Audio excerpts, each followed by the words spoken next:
So week 1 of Weekathon, and so far ang uban daghan na kay nabasa. And ako usara gyud so far ang nahuman. For the first week sa Weekathon, akong plan was to read mga horror. So akong lineup was puros gyud horror. Akong yun na ang first two na Tagalog para mahuman na siya. And yeah, kay tungod lagi kay Tagalog, dugayon ko na human sa first, I think the 1 week siguro na ako ang kambal tuko gibasa. Around na siguro the whole week or siguro mga 5 days sana. Yeah, unfortunately, wag ko nalipay niya. Di ko ka-judge much sa mga Wattpad books because ako ka-immerse akong self in Wattpad na stories, and pagbasa na ako sa Kambal Tuko is ako ko idea nga Wattpad ay siya nga book. After na pag-search na ako siya gi-search kay nagwonder ko ano inadto iyang quality, ngadto inadto ang writing. So ako siyang gi-search, and then ay ako ka-discover nga okay, Wattpad ay siya nga book. And I don't know, dili ko mo judge og Wattpad books just based on that one book nga akong nabasa, but yeah, karon is because of unsa akong experience sa kani nga book. Nagyo ko hesitation to read more Wattpad books. And I know siguro na ay good ones out there kay makadungog man ko mo na dagan mo storya good about Wattpad nga books nya naagi daw mapili pero na ay good ones out there. So but ang Kambal Tuko, it's not it.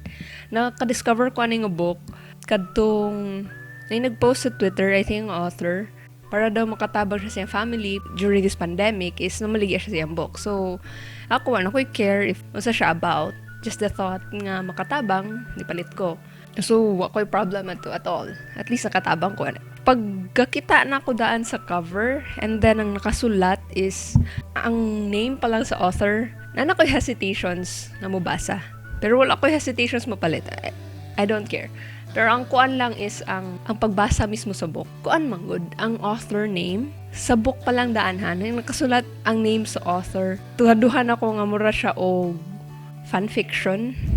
Author name pa lang daan, it's questionable. Then pagbasa na ko, it's I'm sorry but amateurish gyud kay siya pagka-write.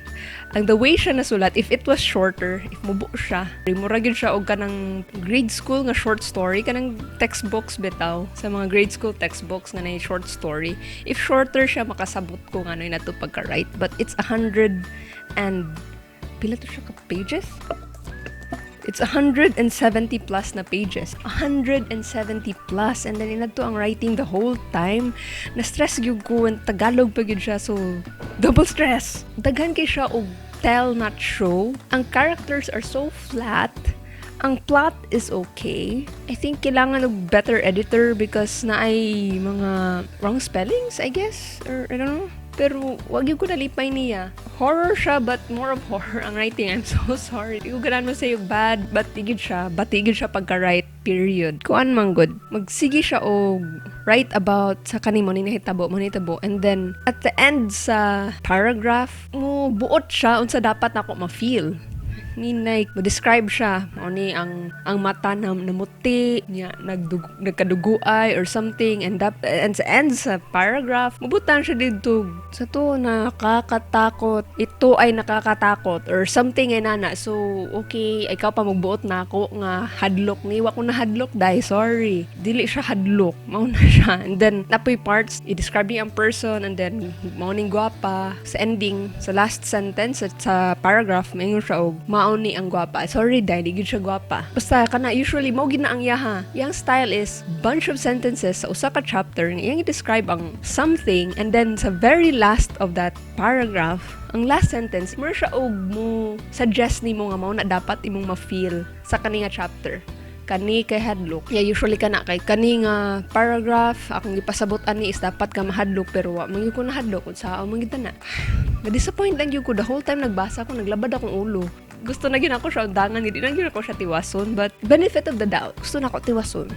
Okay, if online ni siya nga kuan, ako extent of idea of Wattpad is online na siya nga platform. So if online siya nga platform gikan and then na-publish siya, so nag-expect ko nga at least arang-arang gid ni siya na something ani nga book nga ngano na-publish siya. But wala eh. I'm sorry, wa ko nalipay niya. And ang ending, duha ka book ang epilogue. Like, why? Horror siya, gimarket siya as horror. Pag abot sa ending, sa first epilogue, sige fine. Sa second epilogue, nahimo na siya og fantasy. Ang Encanto is more of a description of a fae. Like, siguro ang author is a huge fan of Sarah J. Maas because Fenris, really, ang name sa other Encanto is Fenris. Napatas Pilipinas, hello? And then, ang second epilogue is di pa gyud siya horror, more on fantasy, and na-feel yun na ako. Sarah J. Maas feelings gyud kay siya.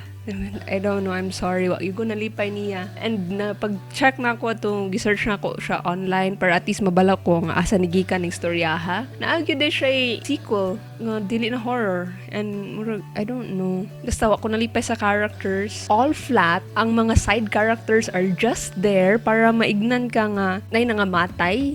Like, wagit sila they're one dimension. Kani si person 1, uyab ni person 2, niya pagkahuman mamatay siya because wala lang kani appeal siya og this and that. Typical pagid kay ang plot is a typical Filipino 90s horror movie. Hilig gyud ko mo tanaw na ever since. Daghan kay kog 90s Filipino movie katong pagdako na ako mo ko sige ginatanaw mga horror movies, and then kabalo na yun, is like predictable na siya, kabalo na kung sa may tabo. Trigger warning na ay murder, sort of suicide, and then rape. So yan, ang elements of a typical 90s Filipino horror movie is there sa whole plot. Kabalo na ko asa padulong, and I don't mind if predictable ang writing, if ang plot is predictable, pero ang whole writing itself, wala na stress ko. And happy ko nga mo akong first gibasa for Wikathon because that means the rest of the books are most likely better. Hopefully. Cover pa lang daan. Yes, ga-judge ko sa cover. Cover pa lang daan. Naka-feel lang ko nga murag out of the horror books nga naan ako karon. Out of the Filipino horror books, murag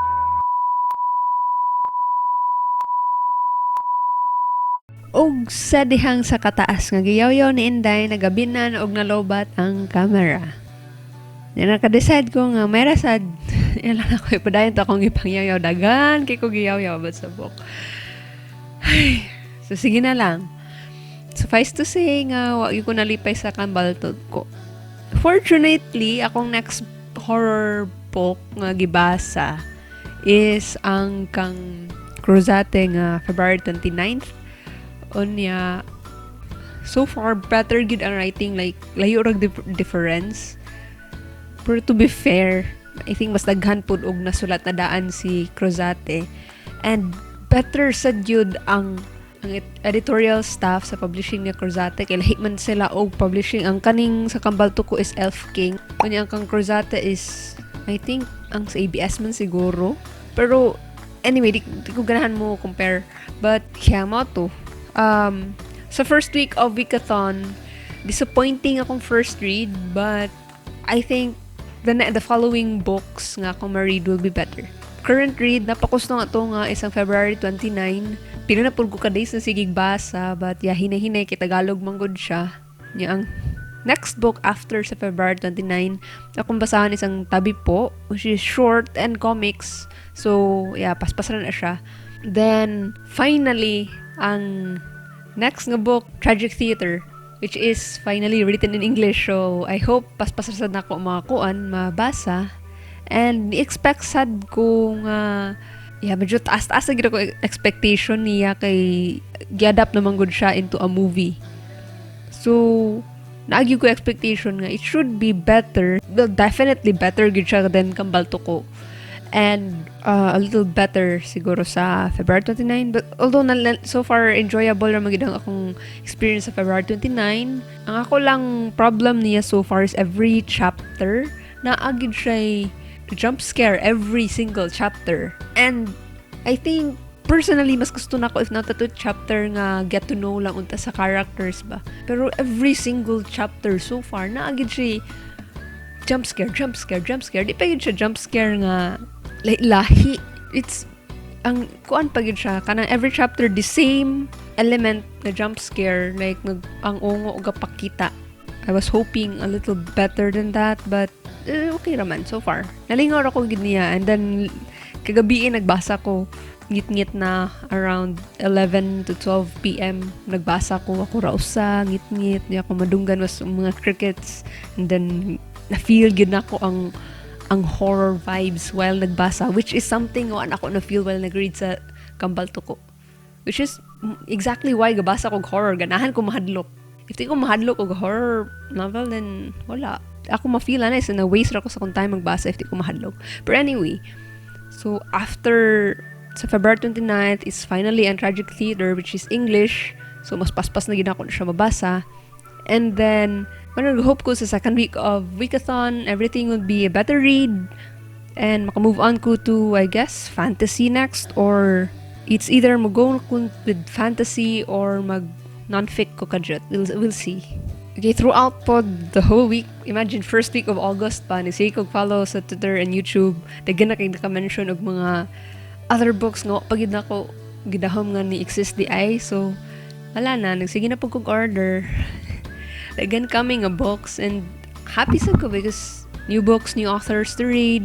And hopefully by next week mga bot kay para sa third week na nakoy ma-plan out na nako which ones akong hopefully ma-finish. So yeah, hopefully tonight ako na mahuman ang February 29, and then move on sa next nga books para by the middle of this week maka-move on ako to not horror. We'll see. And I hope kamo na-enjoy mo so far sa inyong reads for Weekathon. Because I know dagan din mas better ang ilahang experience so far. Yeah, excited na ko ma-read sa mga books nga gisigig recommend sa uban, which is hopefully within this week or next week. See you next week.